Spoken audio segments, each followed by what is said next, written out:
bookshop was opened in 1974 in a tiny little premises in Liverpool by a guy called Bob Dent, who had been a student at LSE and had been involved in student activism. And at the time there were quite a few radical bookshops starting around the country, and he thought Liverpool hasn't got one, it needs one. So he started the shop, and I joined actually 2 years later in 1976. And really the inspiration was to provide literature, access to books and ideas that weren't available anywhere else at the time except in these little radical bookshops that were springing up around the country. There's a lot of revolutionary things going on around the world and opposition to the Vietnam War and so on. And I think that people were keen on finding access to these ideas, both about struggles that were going on worldwide and about theories of how people can change the world. Well, I've been shopping in News from Nowhere probably at least 10 years, probably longer. I like all of it really. I mean, I basically began a university course on Irish studies. It's a good source of relatively new text. So that was 2006, but I've been coming in before that. What do I like best? All of it really. I like the fact that it's independent. I like the fact that it's obviously therefore not one of the major chains. My wife and I really try and support independent producers and independent shops as much as we can, on the basis that that the people who work in them are local people with a local interest. Because being somewhat left of centre myself, the political side is interesting as well as informative. I've been involved with lots of different campaigns over the years and lots of different literature festivals and local community organisations. For instance, we always, an AIDS support group, Sahir House, always use our window in every December around World AIDS Day to publicise what they're doing. And that is considered much more a campaign that everybody would support these days. But back 20 years ago, it was very much, people were very much looked down on if they were HIV positive or were dealing with issues around AIDS. The bookshop has always pioneered support for what are often very unpopular campaigns, but things that have again become a lot more popular causes like Hillsborough. We've been supportive of the Hillsborough campaign right from the beginning, which is nearly 25 years ago now. We've had talks by Phil Strayton, who was the architect behind the latest report on Hillsborough. I started getting involved in the bookshop around about the time of Section 28, and I got quite inspired by the sense of safety in the shop and the fact that it was somewhere that really was sticking up for lesbians and gay men at a time when very few people were. Massive changes now. It's hard to imagine how different our culture was just such a short time ago, and obviously there are still some countries in the world where there's the death sentence for being lesbian or gay, but now we've got substantial improvements that have come about because people stood up for themselves and got together and were strong together and didn't allow themselves to be divided or frightened or censored by the government. Really inspired me about this bookshop that that's very much what it's about. It's about getting people to come together and be strong together. Working with different campaigns, I've been involved in a lot of campaigning around sexual abuse, and all of us have brought things like that into the shop with us, so that we've had specialist knowledge of different areas and stocked up well on that, and had connections with local groups, so that it's made the shop stronger, made those groups stronger by working together.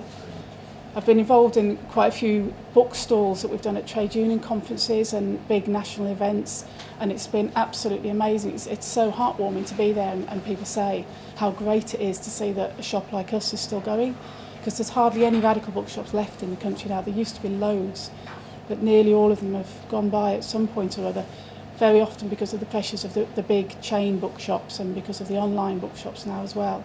Looking back, we were quite lucky that quite a few years ago we were evicted from our previous premises and had to get together and find a way to survive by finding new premises, and we're lucky enough to get quite a substantial amount of support off people. We literally just put a sign in our window saying we're being evicted. If everybody gave us £1 who reads this, we can fight the eviction and survive.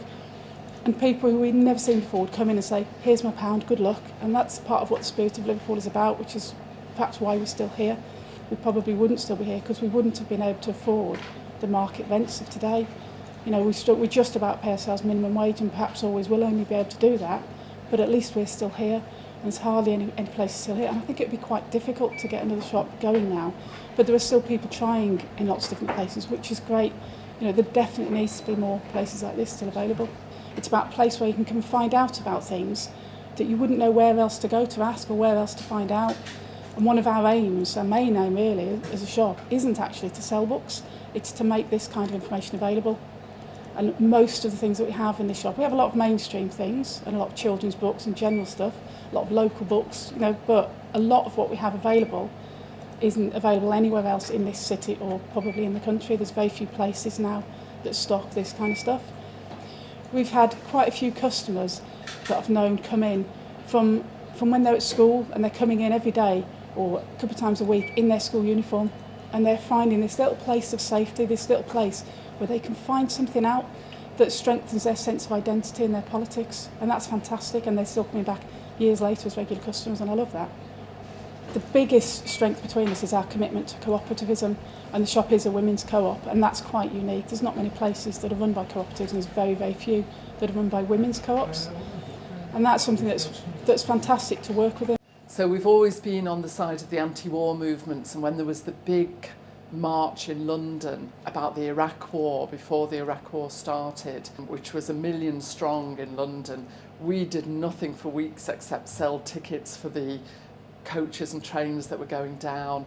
And I think at times like that people really appreciate there being a radical and community bookshop like News from Nowhere to be able to make connections with these campaigns, what our government is doing or what's happening in the world or the way economics is going or the way, you know, ordinary poor people are being vilified, and here they find a home. If there's a book to be sold, we'll be there. If there's an author to be supported, we'll be there. And if there's a cause to be promoted, we'll be there. Politically, I mean, that's a very broad term. We're not party political. We have no allegiances with any particular group or party. We're run as a workers' cooperative, so that in itself is a challenge to existing ways of running a business. We try and show that there is another way of doing things, and we're open to all ideas if they're progressive and if they try and contribute to people's liberation and a better future for humanity and the planet, then we will stock those books and we will try and promote those ideas. We welcome feedback and we welcome debate and discussion. People can come in and debate the ideas with us. If we've got a little bit of time, we love that. There are alternatives to the giant online booksellers that shall be nameless. There are alternatives to bland politics. There are alternatives to the chain booksellers. There is an independent here in Liverpool that's been going 40 years, and that's a radical and community bookshop that connects with real people and real people's lives, that has children's books that reflect the reality of children's lives. We're a workers' cooperative, we're all equal status here.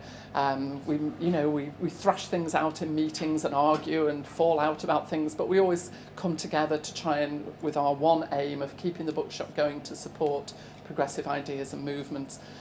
So to show there's a different way of running a business. You can also help us celebrate our 40th birthday, for which we have two themes. One is No Glory, because as everyone knows, 2014 is the 100th anniversary of the First World War, and unfortunately some people are using it to try and glorify war and celebrate it, whereas we're very firmly in the tradition of saying there is no glory in war. There was certainly no glory in the First World War, and we need to look at that as a way of trying to prevent wars in the future. And our other theme is Spaces of Dissent. News from Nowhere is well known as a space of dissent. And open our window and our doors to any campaign groups or organisations that would like to share celebrating these rare spaces of dissent. Just anybody that envisages a new world. If you can't envisage a different world, then you certainly can't create it. So what you can help us do is to reach out to all book lovers and lovers of justice, because if you feel like you fit into that category, you will love News from Nowhere.